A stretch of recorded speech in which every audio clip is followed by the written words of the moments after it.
Ésaïe, le chapitre 38. La Bible nous parle d'un monsieur qui s'appelait Ézéchias. Ézéchias fait partie des rois qui ont régné sur le peuple de Dieu. Il fait également partie des rois qui ont fait la volonté de Dieu, qui ont marché selon Dieu, qui ont fait ce qui était agréable à Dieu. Un jour, la Bible dit qu'il est tombé malade à la mort. Malade à la mort, c'est pas les gens des malades qui s'élèvent pour venir faire publication sur Facebook pour dire maladie, qui es-tu? Non. Malade à la mort, c'est pas les malades qui s'élèvent pour aller faire footing. Non. Malade à la mort, c'est pas les gens des malades qui s'asseyent à table pour finir 15 boules d'attiéké, 2 litres d'eau.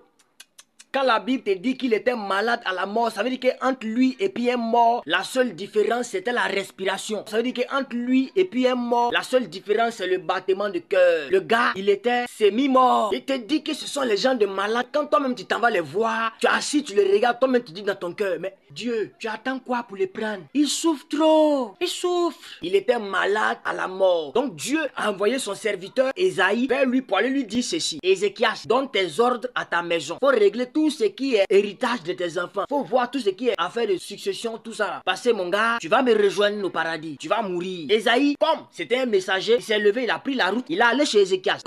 C'est qui? C'est le prophète Ésaïe. Entrez. Il est rentré. On dit, ah, mon frère, quel bon vent t'amène. C'est l'Éternel des armées, le Père qui m'a envoyé pour venir donner une commission à Ézéchias. Ézéchias, ainsi parle l'Éternel. Donne tes ordres à ta maison parce que tu mourras. Tu ne vivras plus. Ésaïe a fini de transmettre le message. Ézéchias dit, il a compris. Moi, je pensais que quand Ésaïe a fini de lui transmettre ce message, il allait serrer les cols d'Ésaïe pour dire, homme de Dieu, prie pour moi. Homme de Dieu, dis quelque chose à ton Dieu pour moi. Homme de Dieu, regarde, je suis malade. Pourquoi Dieu peut m'abandonner comme ça? Pourquoi Dieu peut me faire ça?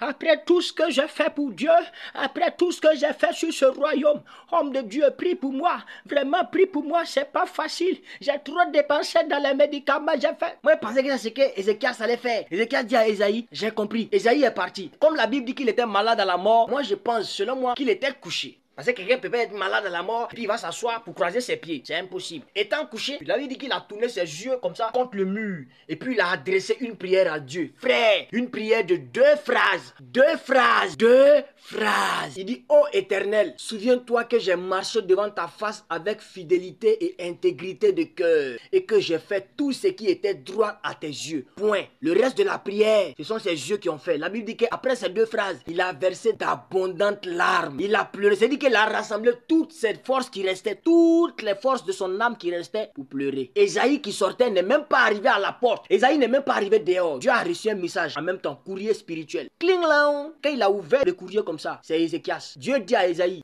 petit, retourne-toi, va dire à Ézéchias que moi il dit, il ne mourra plus. Non seulement je le guéris, mais en plus de ça, je lui ajoute 15 ans. Il va vivre. Je vais même lui donner la victoire sur ses ennemis. Je vais faire venir la paix sur lui et sur tout mon peuple. Seigneur, pour ma famille, pour ma vie, je fais la même prière que Ézéchias. Copier-coller, pardon. Et Ésaïe s'est retourné encore pour aller taper la porte. C'est qui? C'est moi. Toi qui? Ésaïe. Aïe. Toi, tu n'as pas dit, tu as fini de parler que tu t'en vas. Ah, ben, c'est pas moi. Le Père m'a envoyé encore. Ils ont ouvert, il est rentré. Il dit à Ézéchias, ainsi parle l'Éternel. Tu ne mourras plus, mais tu vas vivre même 15 ans. La paix va venir sur toi et sur toute ta famille, sur tout le peuple de Dieu. La paix va venir. Ah, moi je sais pas pourquoi il a changé d'avis, mais j'ai fini. Je m'en vais. Et il s'en alla. Et Ézéchias se leva. C'est la levance. J'aimerais dire à une personne, la Bible a rendu témoignage de Ézéchias qu'il était droit aux yeux de Dieu, qu'il a fait ce qui était bien aux yeux de Dieu. Mais il est tombé malade jusqu'à la mort. Dieu savait qu'il faisait le bien, mais Dieu ne l'a pas guéri. Il a fallu qu'il rappelle à Dieu que Seigneur, n'oublie pas le bien que j'ai fait. N'oublie pas que j'ai marché devant ta face. 2 phrases seulement. Il a fini de prier. Et puis après ça, Dieu lui donne la guérison.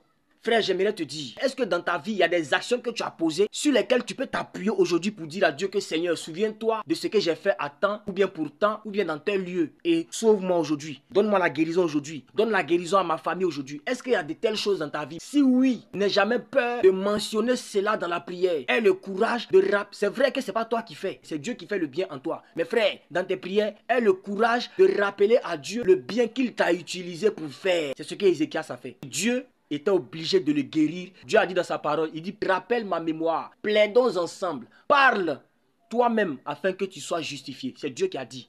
Qu'est-ce que tu as fait de bien dans le passé? Même s'il y a 10 000 ans, rappelle ça à Dieu. Dis-lui que tu as fait ça et qu'il regarde ça pour te faire quelque chose. Ce sont des principes spirituels. Ouvre ta bouche, ta vie en dépend. Shalom.